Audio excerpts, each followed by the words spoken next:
talk about Pleiadian star system, and I'm just looking whether the camera will turn off or on or whatever. And I've been channeling a couple of times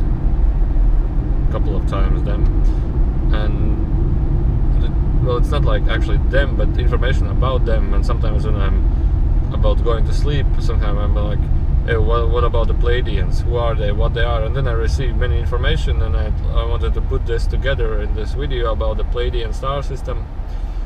Well, the Pleiadian star system is basically, it's not a couple of planets. It's basically planets mixed together. Many mixed together with many planets. Like it's a huge planetary system, and the future humans, they're basically colonized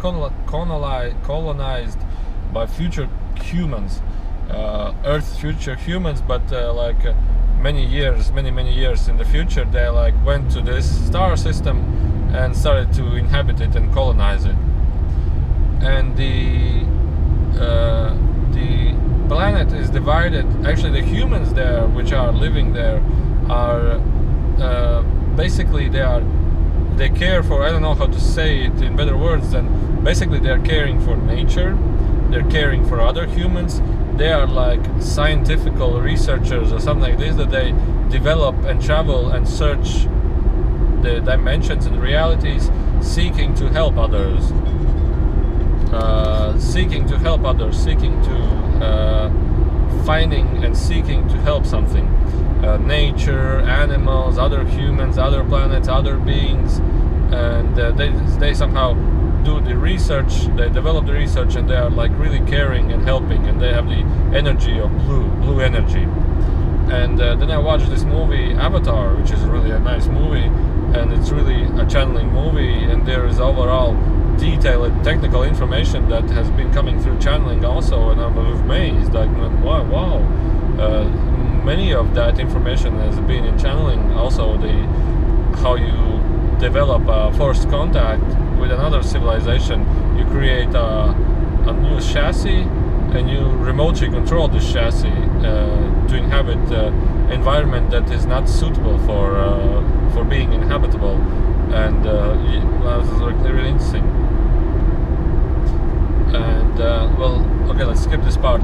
But there was also information. It's not the Pandora, it's another star of Pleiadian star system that in the movie they went to colonize. The idea is taken from them. And when I was channeling about information about what actually is there in the Pleiadian star system, there are many smaller planets, and there is one big huge planet.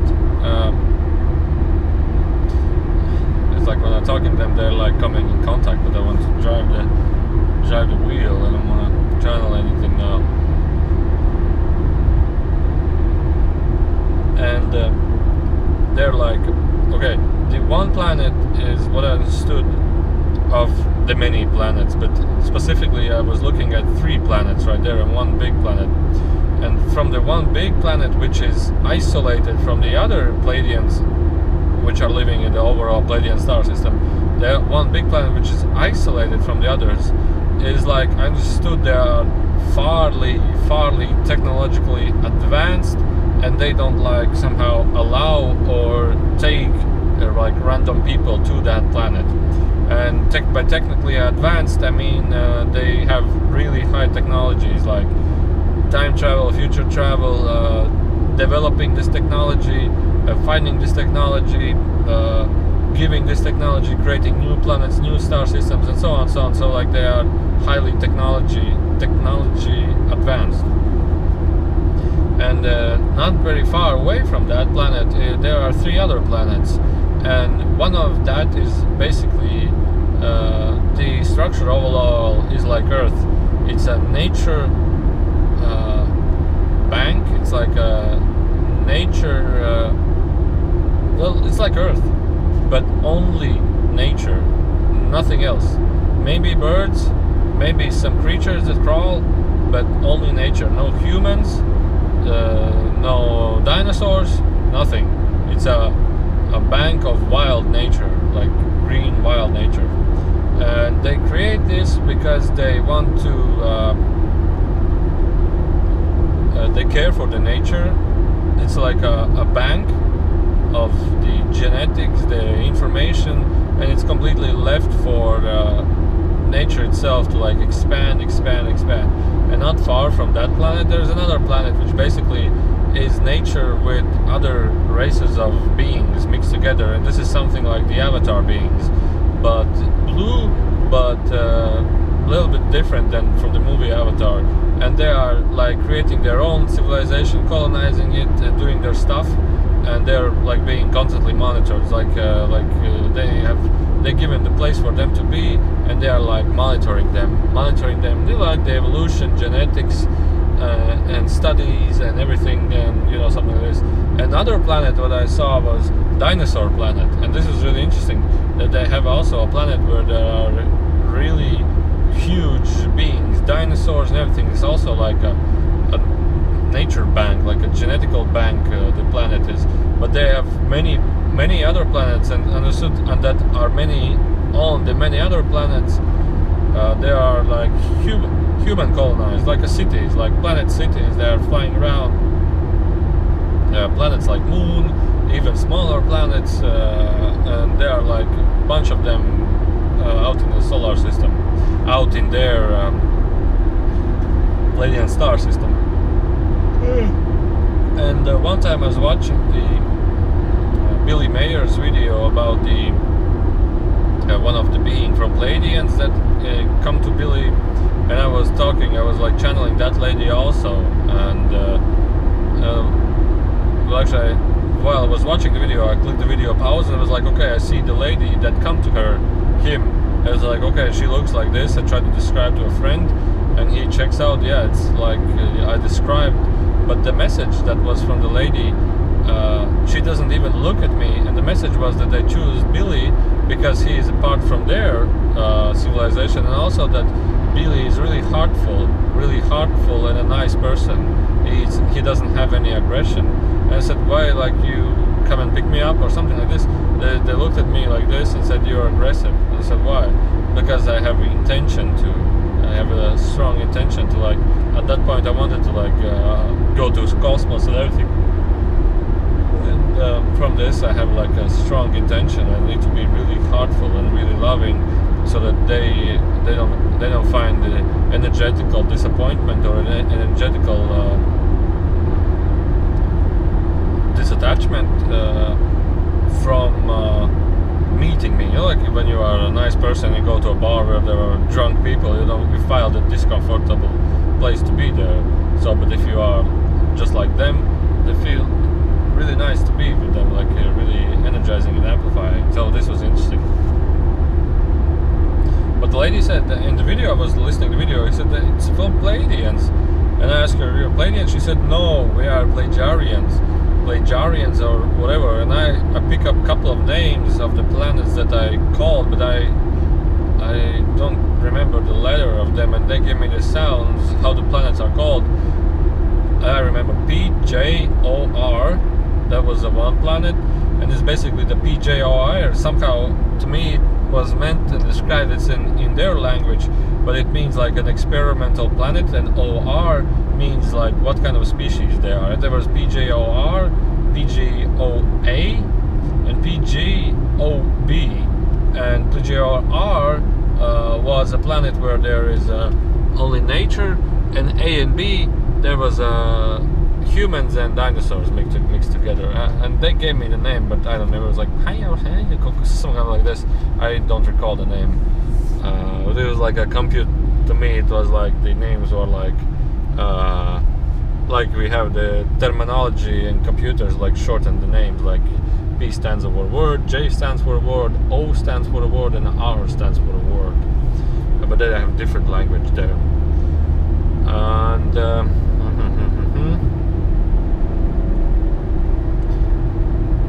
and one time I didn't quite understood whether it's the Pleiadian star system, but there was another planet connection planet. There was humans living, but they were shining fog like humans, like you would say, not even any more physical humans. We understood they have a relationship, but also with the Pleiadian star system, there's a huge network in the Pleiadian system. There's a huge network. It's not like one planet and there are all nice people, but it's a huge network, and they're like expanding. And I understood from the large planet, which is like many times bigger than the sun.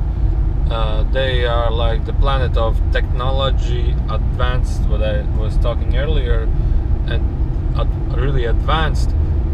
And they also create the other planets, the other smaller planets. They're building them, creating them, and sending them out.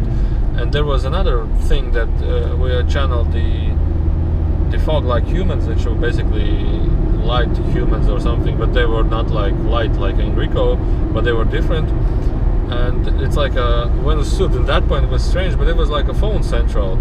I talk with them, they have all the information, and they, if I leave a message to somebody, they will send this message to that somebody, to whom I want to send message. That was like really strange. And like, yeah, like what do you wanna give message to? And we're like, and they're like, yeah, we can talk about something else also, but basically the idea, what I understood, is that you can leave a message there, or you can pick up a message from somebody, and it's like a postal service. But to me it was funny. And also the beings that were living there, maybe they were computer generated fog-like beings, which I didn't understood, but they were like, they don't talk much about anything. They're like systematical. At that point I was like, man, this is really strange. But I understood, and I saw that many the Pleiadians go there and look there. And also what I knew is that, understood from that channeling, is that, well, first of all, that humans are not capable even of going into space. They need tight and intense environments for a human to just like simply travel into space. What I understood is from cosmic radiance, no gravity effects, informational field effects, not even including air pressure levels, and then temperature levels. And then also what I understood from the radiance and other planet radiance, humans can like quickly age, or change forms, or like disrupt. Their bones will become soft and disrupt. This was also interesting, like to be actually and to travel as a human in space, you need special environments, not even space, but to do like the time jumps or something. And the Pleiadians, they also travel into time, to other time and spaces, to visit parallel Earth. What I understood from them at that point, that was strange, because that was the first civilization or first contact that gave me that there are like planet parallel Earth. And from the Pleiadians, where actually I never even followed them or like to try to talk with them, but the first time when I really become aware that they actually exist as humans was when I started to channel the future human and the future time travel story from that human, which I channeled of year 2148, and understood that at that point the Pleiadians from another future, which is year of 3000 or 3500 or something, that they start doing this time travels. But also in the 2148, they also, the time travel is known, is available, but not to anybody, like to some. And that the Pleiadian, advanced Pleiadian civilization part, they do time travels to other civilizations, to other humanoid, human type of planets, to other parallel planets, and they advance and help them to advance in the way they see it's best for them. For example, like Earth here, we don't need war, we don't need weapons anymore, because we will self-destroy each and everybody. And this is what I understood why Moon is meant for. Moon is constantly observing Earth, planet Earth, because without any assistance or without any observatories that help us, would be destroyed. And now the most biggest, toughest part about us here as humans is to, well, in a way, do not destroy the environment. And what I understood from the future also, that they will bring the technology, the Pleiadians also, and they will bring the resources, the knowledges, the information, but it doesn't mean that they come here and they're like, okay, here's the information, here's the technology, take it. They will help us, or humans, you would say, to like come across themselves, to get to this technology and to get to this knowledge themselves, and telepathically, informationally, and when it's needed, and also physically gave this things that we as humans need. I'm driving with a large pickup, trailer, we say, and it's impossible to drive more than 100. It's like it's slowing me down, and there is a big truck at the end that tries to pass me. But he drives at 90 kilometers, I drive at 91 kilometers. I don't know whether it's maximum from him. So yeah, so I decided, man, I want to get more information about the Pleiadians.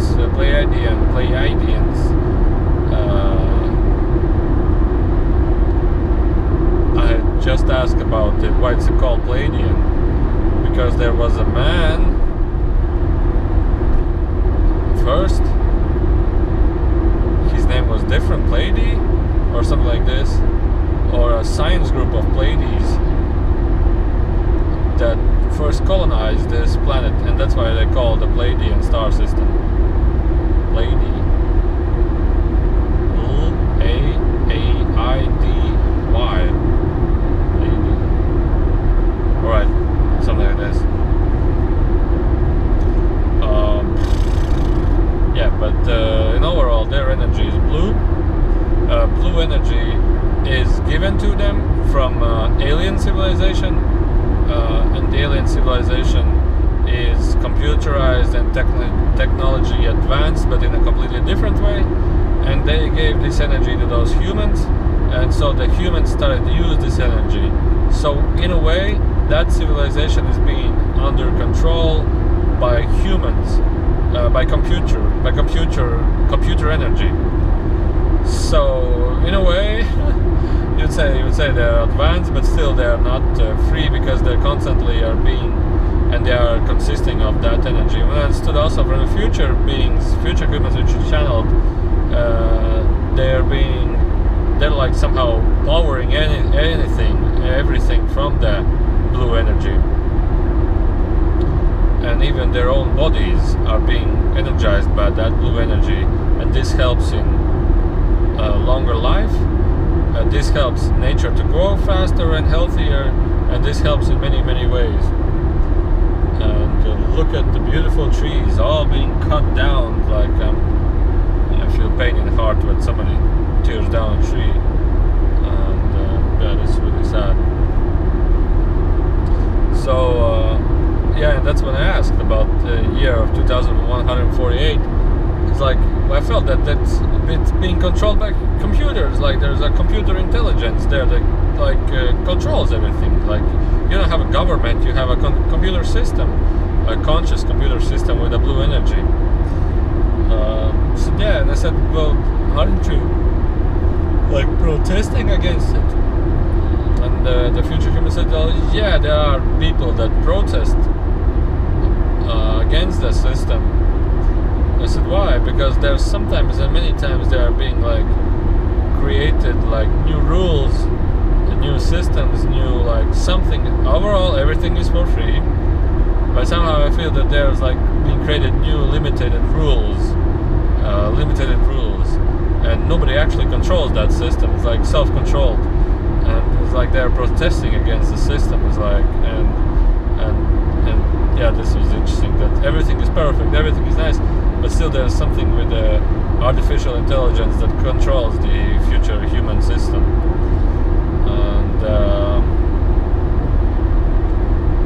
yeah, while I was talking, it said that it is being controlled by the Pleiadians also. So it's being controlled from the higher technology advanced, the big plant which I'm talking from them is being controlled. And so it's like a bigger source that controls them. Okay, so overall, by having these ideas and information, I feel, man, being here for me is absolutely the best time, because you have some problems, you have some situations, you have some stuff that you can have excitement to do something interesting. But the future is like, man, so boring. You cannot cut down trees, you cannot drive wherever you want, you cannot have the difficulties and situations that like we have here. It's like overall perfect, but yeah, you want to do something exciting. And also many people which I have met in those channels, and they ask questions to Enrico, and I feel they also are exploring or developing their energy in the future by traveling into other planets with the Pleiadian system, and helping like dolphins, helping like penguins, helping like animals in care that need help. And they are traveling between star systems, and in times of crisis they give their assistance to them. And this is also interesting, like a planet that you can do social services in with your own will. I don't think you get paid to this, but you have the will to do this, and you receive the energy from it, because everything is for free. You can have everything that you wish, but you still like you can do the services and for your own self. I'm in the 5th gear, holding my pedal down to the ground, and as you can see, the speedometer isn't changing overall. And there is a truck behind me, if you can see. It's like, man, hurry up, you Chandler, you're talking about everything, but just please drive faster. Like, it's impossible. Oh no, it is possible if I shift to 4th gear, but I think the trailer will become hard to steer, so I will not risk. So anyway, thank you for listening, and